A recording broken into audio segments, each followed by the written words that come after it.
JKR അക്കാഡമിയിലേക്ക് എല്ലാവർക്കും ഒരിക്കൽ കൂടി സ്വാഗതം. PSC പരീക്ഷ എന്ന് പറഞ്ഞാൽ ഉദ്യോഗാർത്ഥികളെ സംബന്ധിച്ചിടത്തോളം ഒരു മത്സരമാണ്. ഓരോരുത്തരും അവനവരുടെ റാങ്ക് ഉയർന്ന നിലയിൽ എത്തുന്നതിന് വേണ്ടിയിട്ട് പരസ്പരം മത്സരിക്കുന്ന ഒരു സ്ഥിതിവിശേഷമാണുള്ളത്. എക്സാമിനേഷൻ ഹാളിൽ നമുക്ക് ഉദ്യോഗാർത്ഥികൾക്ക് ലഭിക്കുന്നത് വളരെ കുറച്ച് സമയമാണ്. മുഖ്യപരീക്ഷയും പ്രാഥമിക പരീക്ഷയ്ക്കുമായിട്ട് 75 മിനിറ്റ് 90 മിനിറ്റുകളായിട്ടാണ് തിരിച്ചിട്ടുള്ളത്. എല്ലാ ഉദ്യോഗാർത്ഥികൾക്കും അറിയാവുന്ന കാര്യമാണ്. ആകെ നമുക്ക് 100 ചോദ്യമാണുള്ളത്. അതിനകത്ത് പ്രാഥമിക പരീക്ഷയ്ക്ക് നമുക്ക് 75 മിനിറ്റ് ലഭിക്കുമ്പോൾ മുഖ്യപരീക്ഷയ്ക്ക് 90 മിനിറ്റ് ആണ് നമുക്ക് ആകെ ലഭിക്കുന്നത്.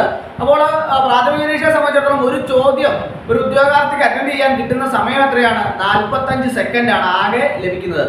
മെയിൻ പരീക്ഷയെ സംബന്ധിച്ചിടത്തോളം ഒരു ഉദ്യോഗാർത്ഥിക്ക് ഒരു ചോദ്യം അറ്റൻഡ് ചെയ്യാൻ ലഭിക്കുന്നത് 54 സെക്കൻഡാണ്.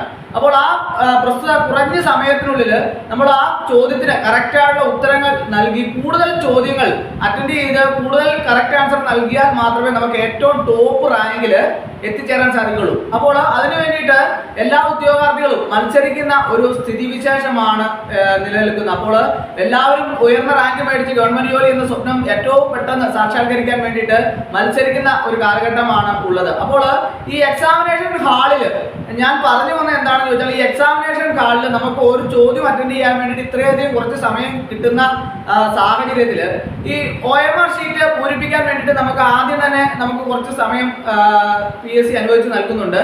അപ്പോൾ ആ സമയത്തിനുള്ള OMR ഷീറ്റ് ഒക്കെ നമ്മൾ കൃത്യമായിട്ട് ഫില്ല് ചെയ്യുന്നുണ്ടെങ്കിൽ പോലും പലപ്പോഴും OMR ഷീറ്റ് ഫില്ല് ചെയ്ത 2 പാർട്ട് ഉണ്ടായിരുന്നു. A പാർട്ടും B പാർട്ടും നിങ്ങൾക്ക് അറിയാം അല്ലേ?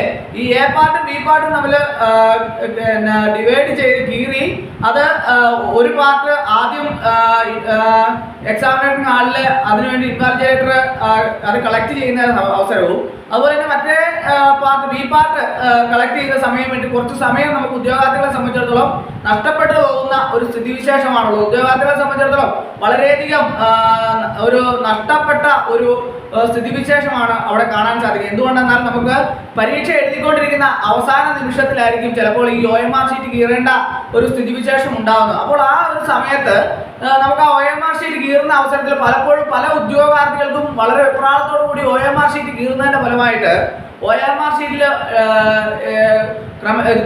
ഡാമേജ് ഉണ്ടാവുകയും അത് OMR വെരിഫിക്കേഷൻ സമയത്ത് അത് റിജക്റ്റ് ആകുന്ന ഒരു സ്ഥിതിവിശേഷം പലപ്പോഴും കാണാറുണ്ട്.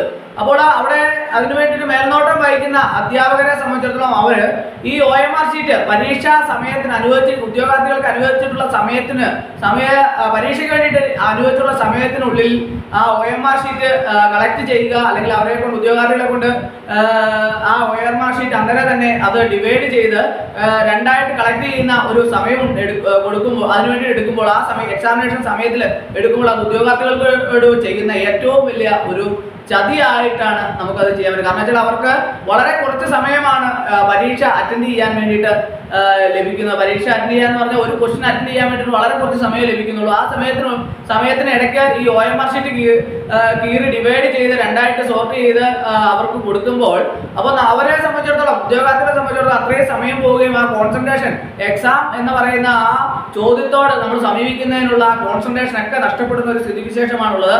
അത് ഉദ്യോഗാർത്ഥികളെ സംബന്ധിച്ചിടത്തോളം അത് വളരെയധികം വിഷമത്തിലേക്ക് ആഴ്ത്തുകയും അവർക്ക് ലഭിക്കാനുള്ള മാർക്കുകളൊക്കെ നഷ്ടപ്പെടുന്ന ഒരു സാഹചര്യം ഉണ്ടാകുന്നുണ്ട്.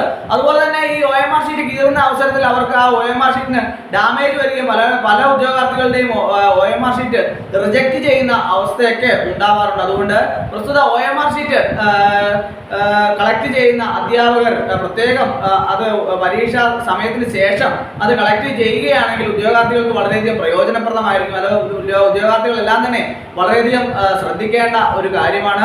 അപ്പോൾ അങ്ങനെയാണെങ്കിൽ നമ്മൾ ഉദ്യോഗാർത്ഥികളെ സംബന്ധിച്ചിടത്തോളം കൂടുതൽ പരീക്ഷയിലേക്ക് ആ ഒരു പ്രസ്തുത സമയത്തിന് വേണ്ടി നീക്കി വെക്കാതിരിക്കുകയാണെന്നുണ്ടെങ്കിൽ ആ സമയം കൂടി നമുക്ക് ക്വസ്റ്റ്യനിലേക്ക് അറ്റൻഡ് ചെയ്യാനും നമ്മുടെ കോൺസെൻട്രേഷൻ നഷ്ടപ്പെടാതെ കൃത്യമായിട്ട് പരീക്ഷ എഴുതാനും കൂടുതൽ മാർക്ക് സ്കോർ ചെയ്യാനും സാധിക്കും എന്നുള്ള കാര്യത്തിൽ യാതൊരു സംശയവുമില്ല. അപ്പോൾ എല്ലാ ഉദ്യോഗാർത്ഥികളും അത് പ്രത്യേകം ശ്രദ്ധിച്ച് പരീക്ഷയ്ക്ക് വേണ്ടിയിട്ട് പരീക്ഷ എഴുതണമെന്ന് ഞാൻ ഒരിക്കൽ കൂടി നിങ്ങളോട് അഭ്യർത്ഥിക്കണം. അത് നമുക്ക് കൂടുതൽ മാർക്ക് സ്കോർ ചെയ്യാനും ഉയർന്ന റാങ്കിലേക്ക് എത്തിച്ചേരാനും സാധിക്കുന്ന ഒരു പ്രധാനപ്പെട്ട കാര്യമാണ്. അപ്പോൾ എല്ലാ ഉദ്യോഗാർത്ഥികൾക്കും ഇത് വളരെ അധികം നല്ല രീതിയിൽ അത് പ്രയോജനപ്പെടുത്തണമെന്ന് ഒരിക്കൽ കൂടി അഭ്യർത്ഥിച്ചുകൊണ്ട് നിർത്തുന്നു. നന്ദി, നമസ്കാരം.